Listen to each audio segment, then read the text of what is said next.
Now available in paperback and e-readers from SJS Direct. ISIS, House of Isis. The goddess next door takes on a hustling Hotep high priestess in Harlem in this Afrocentric ISIS series adventure. Pick up ISIS, House of Isis at online booksellers today. I got a message from one of my viewers regarding women in the goth subculture. Now, this viewer had been burned in a relationship with a woman in the goth subculture, and he was warning me not to be so enamored with women in the goth subculture because there are some predators out there who are looking to take advantage of a guy. Now, I really appreciate this guy giving me this warning regarding women in the goth subculture because it's advice that everybody needs to heed regarding not only goth women, but all women in the world. You have to really understand that there are predators everywhere, and there are women who are not looking out for the best interests of a man. And this is something I know because I've written about predatory females in books like Stop Simping, Why Men Don't Need Finance to Get Romance, and The Misadventures of Captain Save-A-Ho. So I know what you're dealing with regarding women overall. Now, I don't have an enamoration with women in the goth subculture. I'm a darkly inclined guy, and I have real deep connections to the goth subculture from my hobbies like comic book collecting, science fiction, and fantasy, because comic books, science fiction, fantasy, and the goth subculture, they all travel in the same circle. You can go to a Comic Con like New York Comic Con, and you will see comic collectors, goths, and science fiction and fantasy fans all in the same place. So that's my connection to the goth subculture as a darkly inclined person, and I see things from a darker perspective, like people in the goth subculture. So I know for a fact that there is a darker side to the goth subculture that a lot of guys don't want to talk about in goth videos, but I can talk about it because I can see the subculture far more objectively. And because I can see it far more objectively, I can see what this guy was talking about regarding predatory females in the goth subculture. Because when it comes down to many guys out here, especially a lot of these simps, they often get caught up in the visual appearance of a woman. And what they do is, because they see a woman wearing a certain look, like a goth look, they get attracted to that look, and that's all they really see, because when it comes down to a simp, all he sees is the look of a female, and he doesn't look past that look to see who she truly is. Now, when it comes down to women in the goth subculture as I see it, a lot of guys need to get the what I call the Marilyn Munster effect to happen to them, because when you become like Marilyn Munster, who was on the 1960s shows The Munsters, you stop seeing the look of the person on the outside, and you start seeing who they are on the inside. Because on the 1960s show The Munsters, you had Herman Munster, who was Frankenstein. You had Lily Munster, who was a vampirist. Then you had Grandpa, who was a vampire. And then you had Eddie Munster, who was the Wolfman type character. And they looked like monsters on the outside, but they were just regular people on the inside. And Marilyn Munster, she was just a regular girl. And what happened with Marilyn Munster is that she could always see her family as people and not the monsters everybody else was scared of. And when it comes down to people in the goth subculture, I, unlike Marilyn Munster these days, I can see the people for who they are, because I can look past the spooky makeup and the dark clothes and see the person who I'm talking to and see who they truly are. And I judge them based on the content of their character, not the color of their clothes and their makeup. And I judge them by the actions that they take, because it's the actions they take that will define their character. Because when it comes down to the goth subculture, people are people just like regular people in other cultures like comic collecting, science fiction, and fantasy. And there are good people in the goth subculture, and there are bad people in the goth subculture. So people need to understand that, instead of just seeing them as just one group of people. Now, a lot of the people who I've interacted with online in the goth subculture, they have been very nice to me. They've been very supportive of me, and they've helped me promote the books of the Spinsterella trilogy. And I really appreciate them taking the time to support me. And I really appreciate all the efforts they've made to help me get the word out about my books.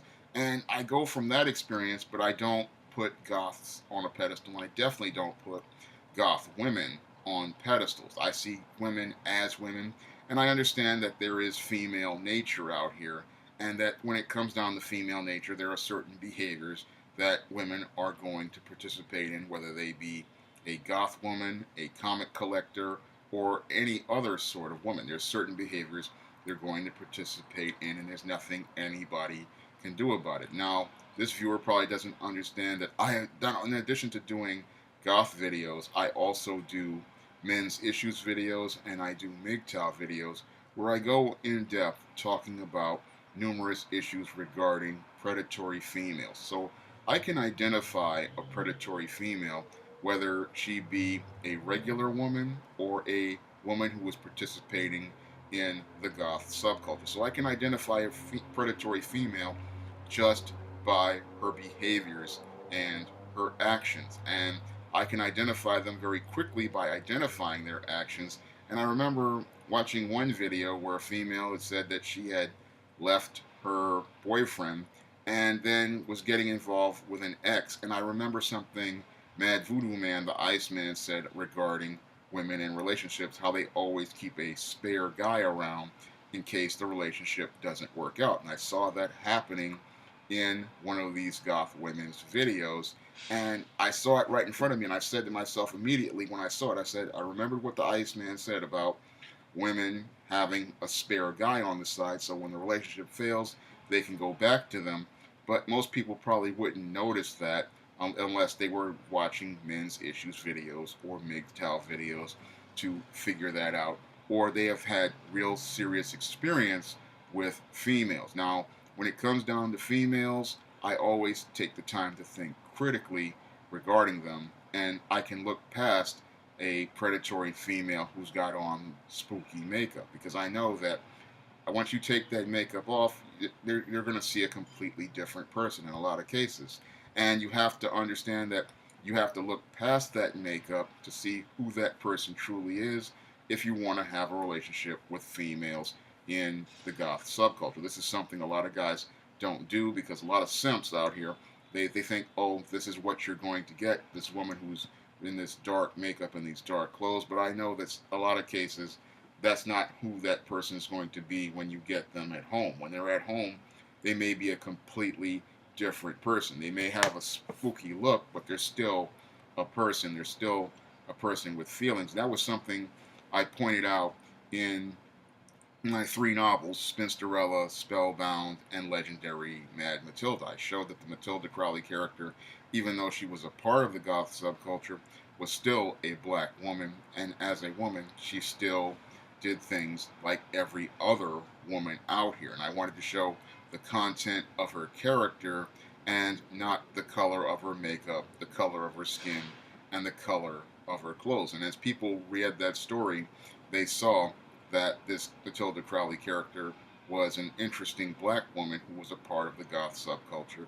And they saw her as a person, and they connected with her as a person, and they didn't see her as just a black woman who was a goth. They saw more to it than that, because I dig deeper in the surface as I was doing my research and watching numerous videos about women in the goth subculture, reading numerous websites about women in the goth subculture, and then applying some of my own things that I do for my men's issues books to those Spinsterella trilogy books. That's another element that people don't know, is that there's a lot of stuff that comes from my men's issues and MGTOW philosophies incorporated in those Spinsterella trilogy books to give people a bit of a balanced and objective perspective about how men see women in those Spinsterella trilogy books. So I come from a perspective, I don't come in there enamored with goth women. I come in there with an objective perspective,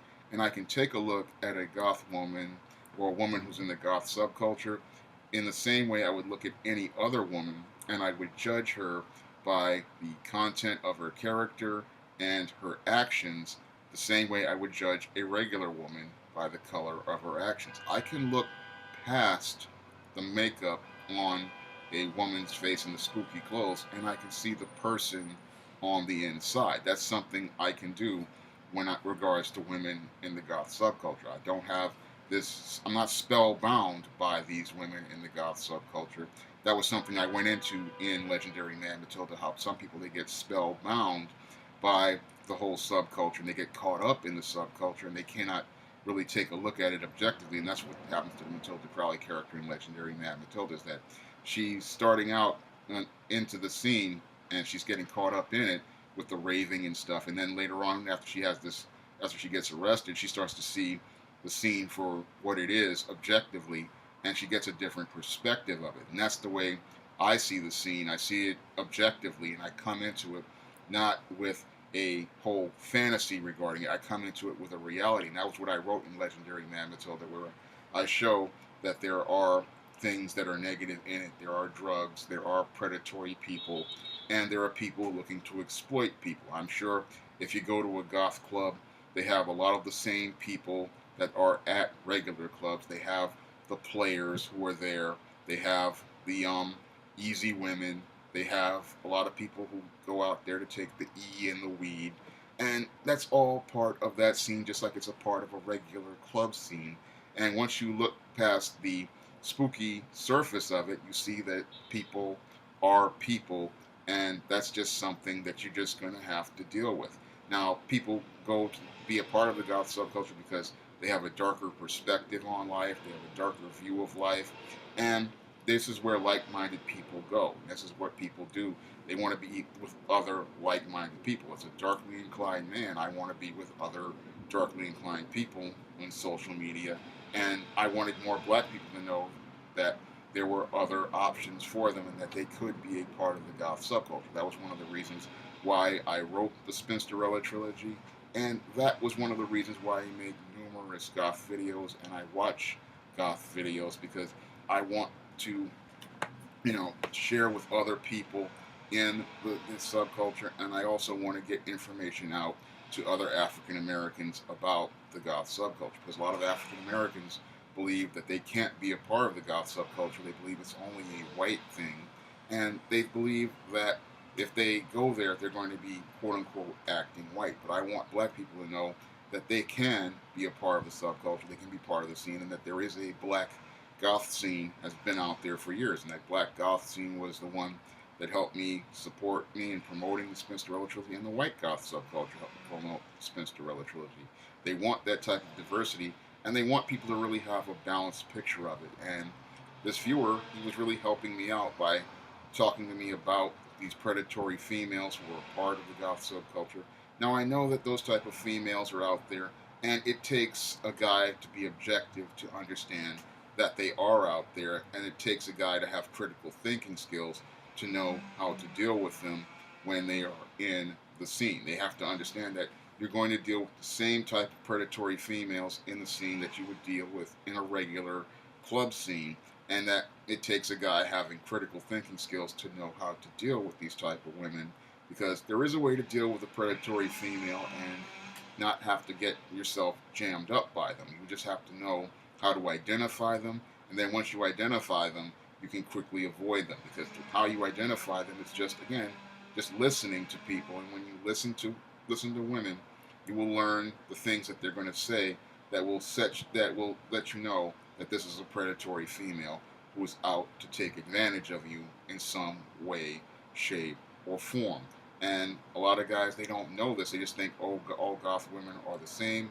But no, you just have to judge them again by the content of the character and their actions. And the way you do that is looking past their makeup and looking past their clothes and seeing the person who they are on the inside. If you'd like to try the books of the Spinsterella trilogy, you may do so by clicking the link to Amazon.com in the description box. And if you want to see me make more videos like this, you can donate to my Patreon by clicking the link in the description box. That's all I have to say for this video. You can comment, rate, and subscribe.